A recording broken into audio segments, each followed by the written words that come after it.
Amravati murder case से जुड़ी हुई ये बड़ी खबर है। ये बड़ी खबर है, अमरावती हत्याकांड में मुख्य आरोपी को पुलिस की कस्टडी मिली है। तो ये बड़ी खबर इस वक्त इरफान शेख जिसकी गिरफ्तारी हुई है उसको 7 दिन की पुलिस कस्टडी में भेजा गया है। ये इस वक्त की बड़ी खबर है, अमरावती केस से जुड़ी हुई इस वक्त की बड़ी खबर। जिसकी गिरफ्तारी हुई थी कल, उसकी कस्टडी पुलिस को मिली है। ये मुख्य आरोपी है इरफान शेख और इसकी कस्टडी पुलिस को मिल गई है।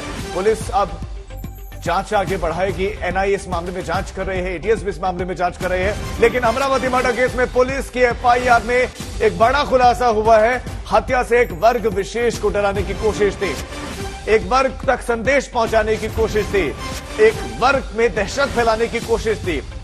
7 जुलाई तक पुलिस कस्टडी में रहेगा इरफान शेख। इरफान शेख से पूछताछ होगी। लेकिन यह भी कि बड़ी खबर यह है कि मुख्य आरोपी को पुलिस कस्टडी तो मिल गई, लेकिन साथ ही साथ खुलासा यह हुआ है कि मकसद था एक वर्ग विशेष डर जाए। पंकज, आप ही का रुख करूंगा। जो ब्लैक फ्रीडम के नाम से ग्रुप बनाया गया था, आमतौर पर आदमी उसी ग्रुप का हिस्सा बनता है जो जिसमें दोस्त लोग होते हैं, यानी कि जानने वाले उस ग्रुप में रहे होंगे। गलती से पोस्ट शेयर हो गया और उसके बाद जानने वालों ने ही कत्ल की साजिश रच दी।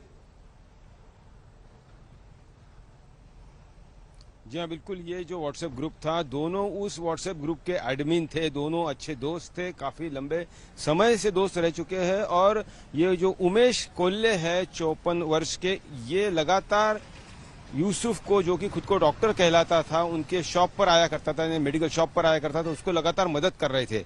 और ये जो वायरल पोस्ट, ये जो कंट्रोवर्शियल पोस्ट है, ये जब उस व्हाट्सएप ग्रुप पे डाली गई उसके बाद ही ये सारा कुछ हुआ है। और उनके जो छोटे भाई है महेश, उन्होंने ये बताया कि हाँ, वो पोस्ट वहां पर गई थी और कहीं ना कहीं ये जो कंट्रोवर्शियल पोस्ट है जिसमें वो नुपुर शर्मा का जो विवादित बयान है उसको समर्थन करने वाला पोस्ट था, वो उन्हें निकाल भी दिया था। लेकिन कहीं ना कहीं उन्हें माफी मांगने का मौका नहीं मिला। और यूसुफ पिछले कुछ समय से आना जाना उनका बंद हो गया था। जो उनके मेडिकल शॉप पर आए थे वो अभी बगल वाले मेडिकल शॉप पे जाकर उनकी दवाइयां खरीदते थे।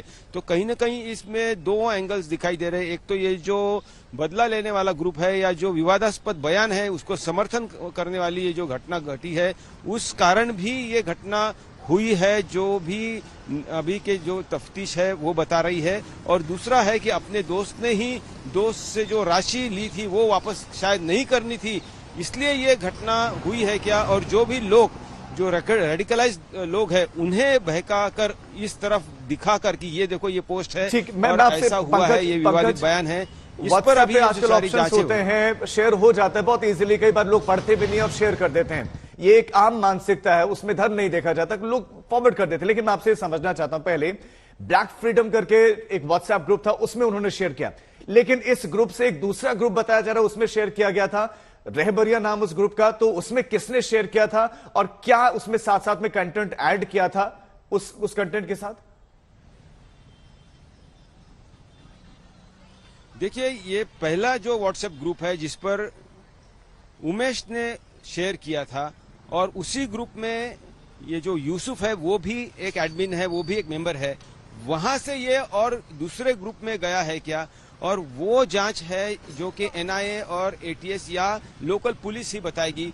उस बारे में जो अभी 7 तारीख तक जो लेटेस्ट अरेस्ट हुई है शेख इरफान, उससे भी मालूमात ली जा सकती है या उससे ली जाएगी। लेकिन कहीं ना कहीं ये सारा जो मामला जा रहा है वो उसी दिशा में जा रहा है। जो नुपुर शर्मा का विवादित बयान है उसको समर्थन करने के बाद जो गुस्सा उमड़ पड़ा है उसका ये नतीजा है, ऐसा मालूम पड़ रहा है। लेकिन तफ्तीश ही एग्जैक्टली क्या हुआ है इस पर उनकी जो टिप्पणी आएगी तभी हम ठोस तरीके से सभी को पंकज इंतजार करना होगा। पंकज, लौट रहा हूं आपके पास, मुनीश का रुख करते हैं। मुनीश, किस तरह की बर्बरता हुई, पहले रैकी हुई थी, पूरी प्लानिंग थी, पूरी तैयारी थी, वो तो अभी नजर आने लगा है।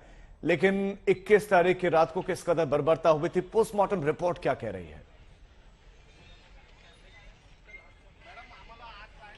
जी देखिए, पोस्टमार्टम रिपोर्ट में साफ तौर पे कहा गया है कि एक बार उनके ऊपर चाकू चलाया गया था और चाकू गले के पास चलाया गया था, जिसकी वजह से 5 इंच चौड़ा 7 इंच गहरा उनको जख्म हुआ था और उसी की वजह से उनकी मौत हुई। और ये जो जिसने भी चाकू चलाया, उस शख्स ने जब चाकू चलाया तो उसकी वजह से उनके जो दिमाग की नस थी, सांस लेने वाली जो नस होती है, खाने वाली जो नली होती है, ये तीनों की तीनों पूरी तरह से डैमेज हो गई, यानी कि वो कट गई और उसकी वजह से जो ब्लीडिंग हुई, खून का बहाव हुआ, उसकी वजह से उनकी मृत्यु हो गई। यानी कि पूरी तरह से जो मकसद था, यानी कि उमेश कोल्हे के दोस्त उस वक्त जो हुआ करते थे, उनका जो मकसद था वो उमेश कोल्हे की हत्या करना, इतना तो इससे साफ हो गया है। और कहीं ना कहीं जिस दिशा में तफ्तीश आगे बढ़ रही है उसमें साफ तौर पे बताया जा रहा है आगे बढ़ रही है, लेकिन 21 तारीख की रात को जब उनका कत्ल होता है वो अकेले नहीं होते हैं, उनके साथ उनका बेटा होता है, उनकी बहू होती है।